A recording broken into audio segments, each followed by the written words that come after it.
Nyt ollaan vihdoin saatu karhunkauppa auki.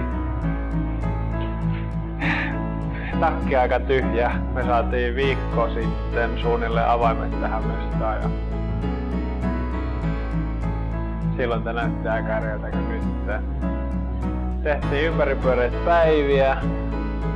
Duunattiin kaikki alusta loppuun. Muutaman hengen siton kovalla työpanoksella. Ja nyt näyttää aivan helkkarin hyvältä. Inspiraatio lähti vanhoista voimisteluvälineistä. Eli Karhuhan aikoinaan teki kaikki olympialaisiin urheiluvälineen voimistelusta lähtien. Grafiikat me tuli ihan viimeisenä päivänä vasta sisään. Se tuotti vähän ongelmia. Valaistus tuli varmaan kans pari tuntia ennen avajaisia. Siitä on paljon stressiä, mutta tästä tuli ihan sairaan hyvä. Ja avajaiset oli ihan sukseen kanssa. Tupa oli täynnä 6-8 ja sen jälkeen jatkui bileet tuolla Empire-puolella. Sokeana luotan rakkauteen, vierelläni olevaa ihmiseen.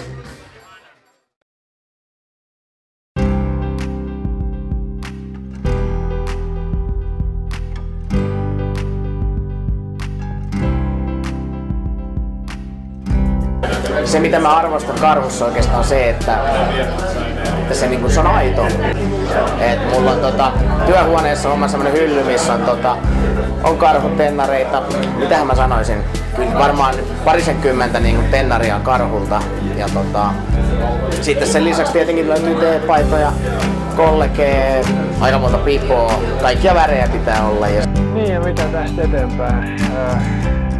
Nyt meillä on 1,5 vuotta aikaa ennen meidän 100-vuotissynttäreitä, joten oikeastaan pitää vaan pitää hyvä momentumi pystyssä ja saada ihmiset enemmän tietoiseksi. Karhu on taas läsnä paremmin kuin ikinä. Ja ihan tällaisia niin peruskaduntalleja, joita tässä menee koko ajan ohi, niin saada niiden huomioon kiinnittymään. Tällä hetkellä karhu on niin tosi vahvasti ihmisten tietoisuudessa, jotka joko urheilee tai on kiinnostumattomasti niin sneakereista tai katumuodista. Mutta tämmöinen lokaatio mahdollistaa sen, että saadaan ihan perus tallaajien huomioon kiinnitettyä, että karhu on edelleen relevantti brändi.